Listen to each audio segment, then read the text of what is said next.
Hello, colleagues, and welcome to this week's learning. This week, we'll be focusing on opinion or persuasive writing, and this genre of writing is truly transformational for students. And so this type of writing allows students to really share their voice and really present to readers what they're passionate about and what they really care about. And so our stance on this type of genre is really has to be strong and engaging and motivating for students, because this is a type of writing that they're going to do for their entire lifetime, and that's why it's so essential that we engage them with the skills and strategies necessary to be great at opinion writing. And so we really focus on really the thinking behind opinion writing. And so sometimes I think it's difficult because people like to think about, really a 5-paragraph essay, and that students need to have an introductory paragraph to include their thesis statement or their big idea. And then they need 3 reasons to back it up, and then they need some type of conclusion. Although this structure is not a bad structure to begin with, we hope that students will begin to explore and really think about different ways to present their opinion. And so if they think about different structures or formats for opinion, really in the petitions or letters or speeches, right? Op-ed columns, editorials, a position paper, briefs. Really, students are engaging in this type of work to share their opinion over and over again. And so ultimately, we never really want to present sort of that hamburger mnemonic that sort of fits in with the paragraph of writing. So the introduction or the lead and the conclusion, and then everything that goes in the middle, right? So writing truly is not a template or a graphic organizer that fits inside a hamburger or a template for a 5-paragraph essay. So by students studying the craft of opinion and the structure of different types of writing, they can become better writers over time.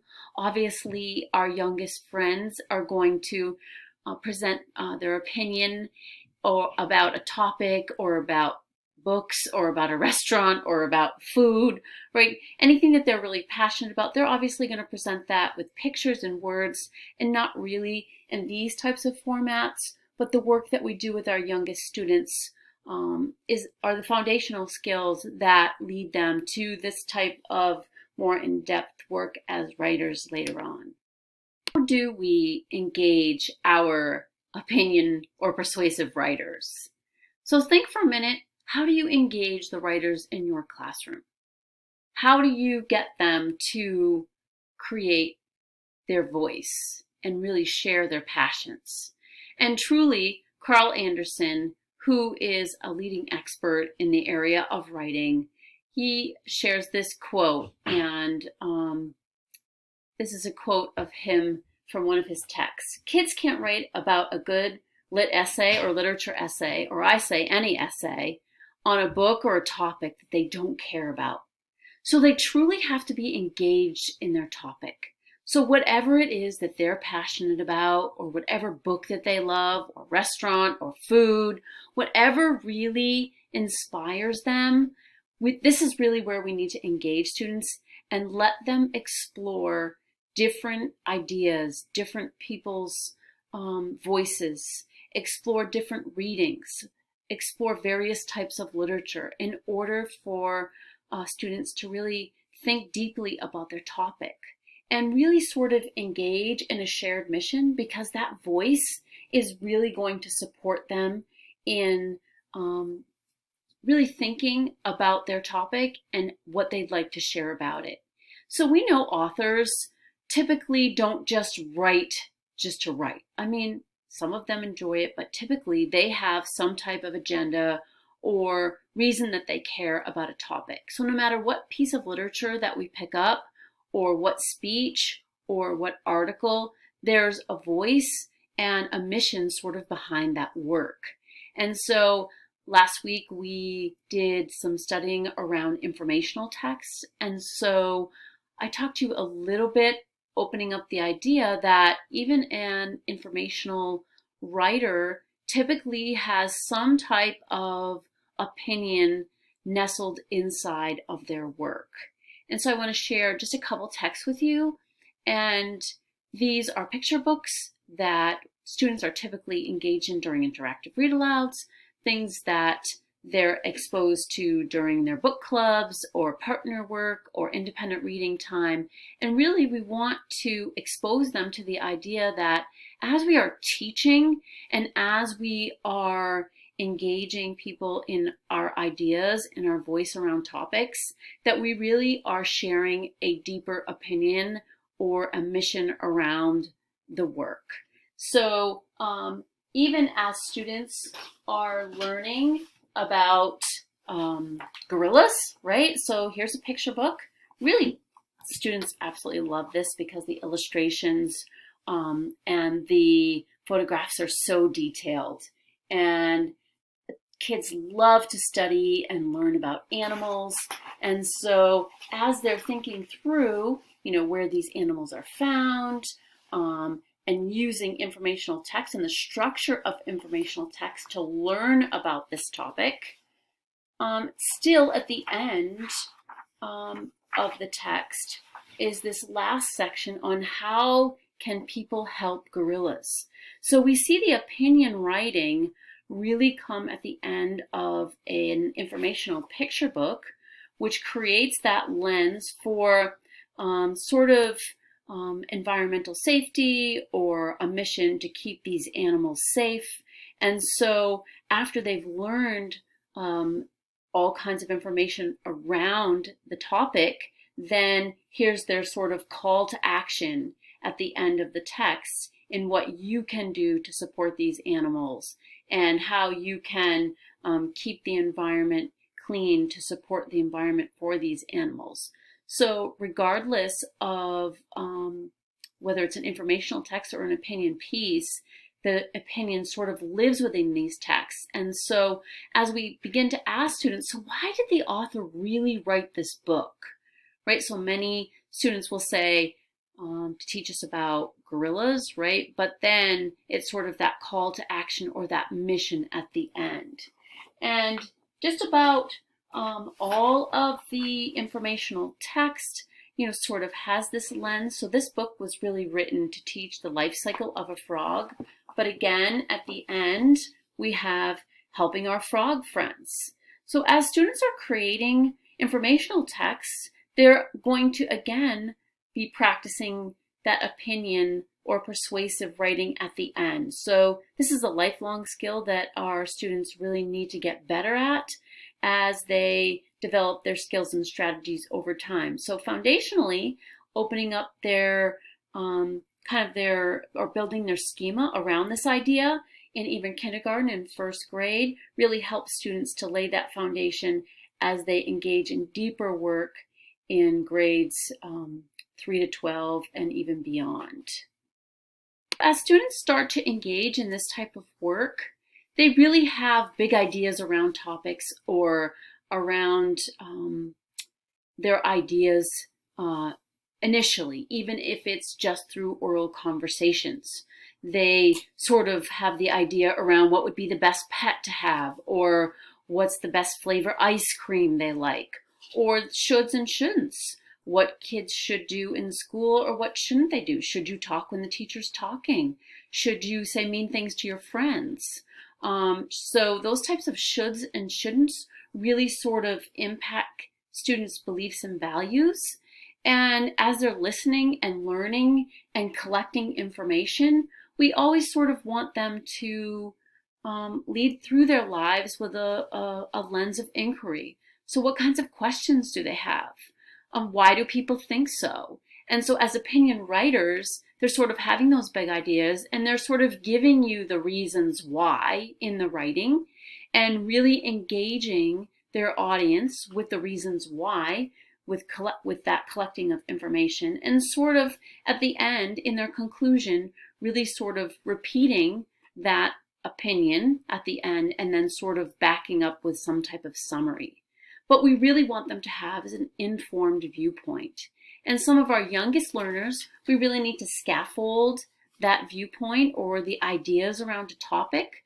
And our interactive read alouds really help us to be able to teach and provide information across various texts or multiple resources around a topic.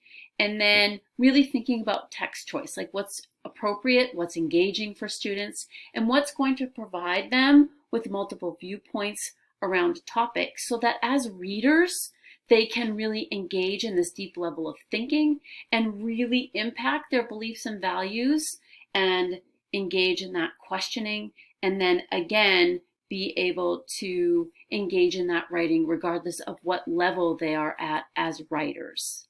So here is an example of a kindergarten writer, and he is really sharing his opinion in his classroom.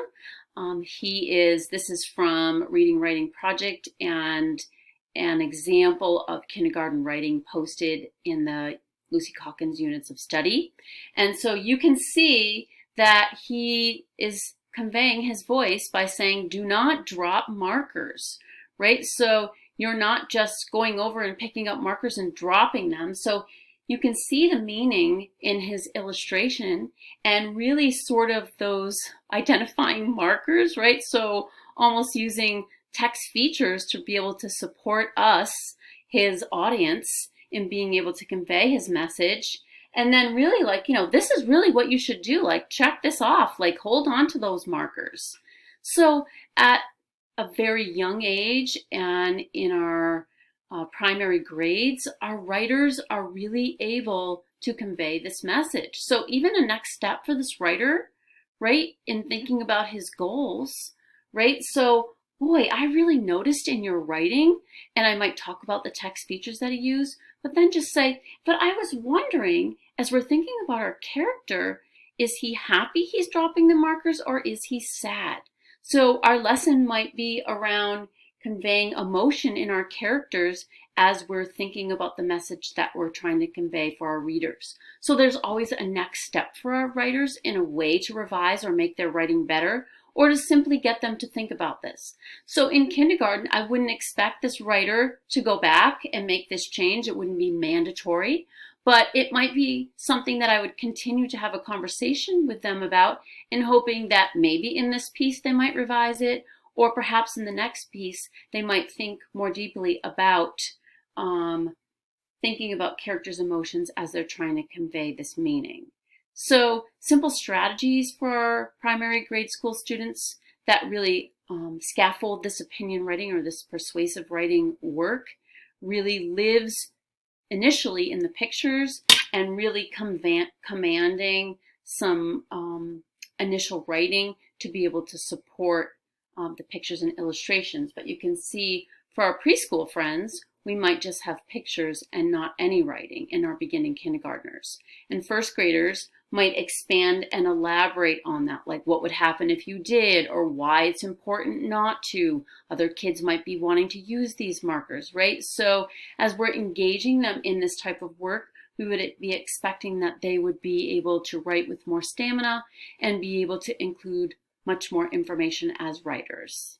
This is another piece of writing, an example from the Units of Studies. This is a third grade writer, and she is proposing that they need more magazines.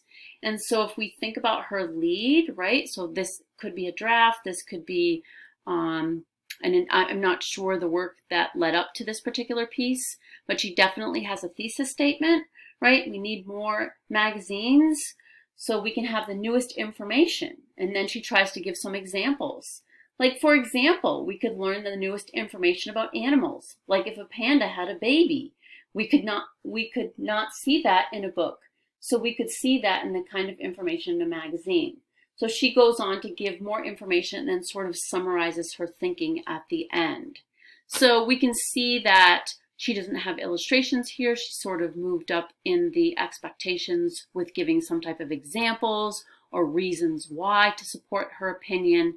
But through that trajectory of learning, we can expect that students would engage in more and more work, and that informational data that they gather as readers would really support their thinking. And so I want to caution you that collecting information is not simply copying down facts. So teaching students how to collect information is just as important as they're researching and informational as when they are sort of researching as opinion writers. And so we want to be sure that their beliefs or values are backed up with some type of information, but not just from one source. So sort of getting those ideas, like what are the things that are repeating over multiple texts. So our first graders, we might engage in that through the interactive read aloud. So depending on your grade level is how you're going to scaffold that work. And we want to be sure that students are not just collecting facts that are not important. We want to make sure that they're determining the importance of their facts.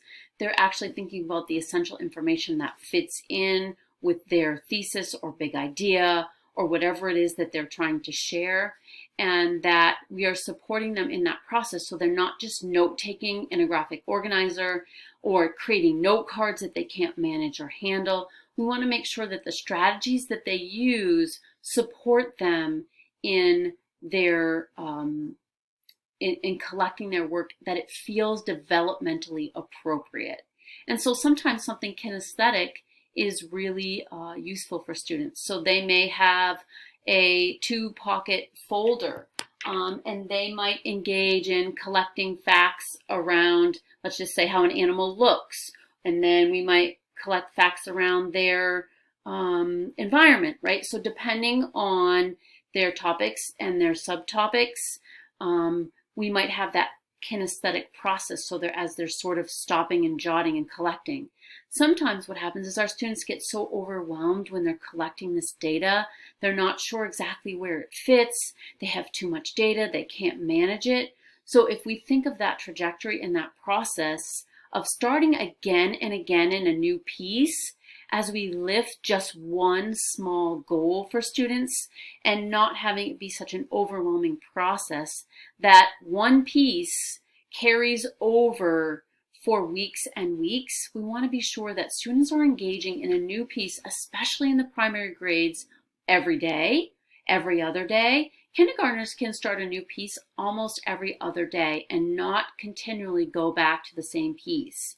So they might be deciding if the piece is done or not, deciding if they want to add more or not. And so these are approximations. So sometimes a piece does not need more, but they insist that it does, or a piece really isn't complete at all and you'd like to know more about that topic, but the student isn't engaged. And so you'll sort of have to collect some formative data around that. So if a student abandons their work too often, you sort of have some goals for them around that, like what are some strategies that we can get you to finish a piece, or why do they keep abandoning a piece, or a student that perseverates and goes over and over again and colors a different color in the same box over and over again so that there are layers of crayons. That is also not helpful in their writing progression. So how does this work happen? So a lot of teachers sort of think about engaging students in a new genre kind of in a boot camp, like, here, follow me, this is how we do it. You know, you can see the students saying, I'm following, and the teacher's like, let's go, right? So as they're exploring, regardless of where they are within their learning around a genre, they really essentially have to think about their topic and decide whether or not they have enough information, they have enough reasons, they need to evaluate their reasons, and they sort of need to come up with some way to plan, right? So for some of our youngest learners, you know, planning can exist in the hand. Like, this is my big idea. Like, I love ice cream. It is the best dessert, right? One reason I like ice cream is because it tastes great. Another reason I like ice cream is because it cools me off on really hot days. And finally, the last reason I really like ice cream is because we can add all kinds of candy and sprinkles to our ice cream, and that makes it delicious. So ice cream is really the best dessert.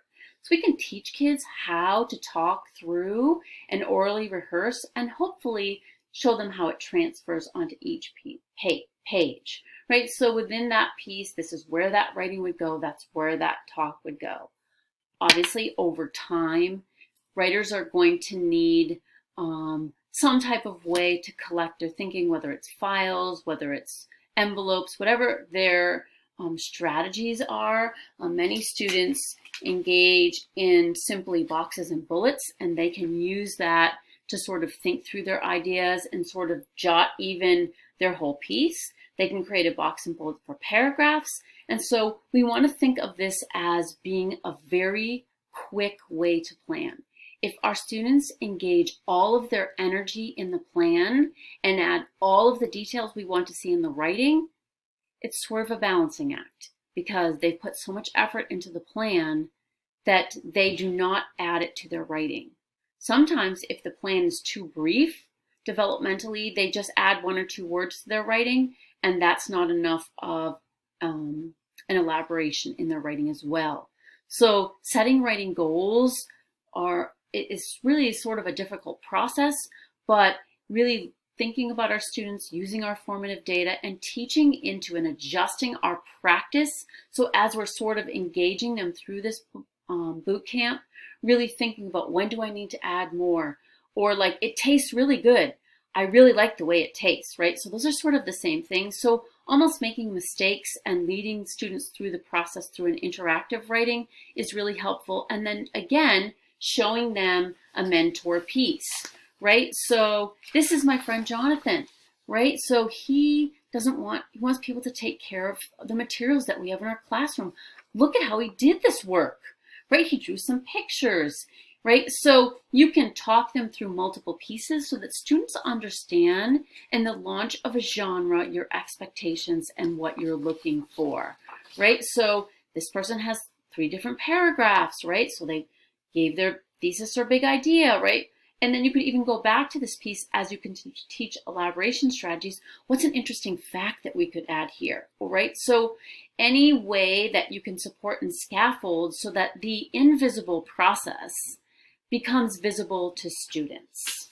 So our teaching does not always include that template. It's so important that templates live within the teacher, not within the student. So asking them to create multiple plans or multiple strategies, what's working for you as a writer, we want to engage in those conversations with students. We want to sort of confer around those ideas so that we can take anecdotal notes, because all of our students may be engaging in this process very differently. And one way does not support all students. And some students may very well need a template, but it's up to us to sort of help them through thinking about what is the action plan and what are the strategies that are going to help me be a better writer. So I hope you enjoy teaching your students and engaging them at whichever grade level that they're in this powerful teaching and this powerful genre that lives in opinion writing.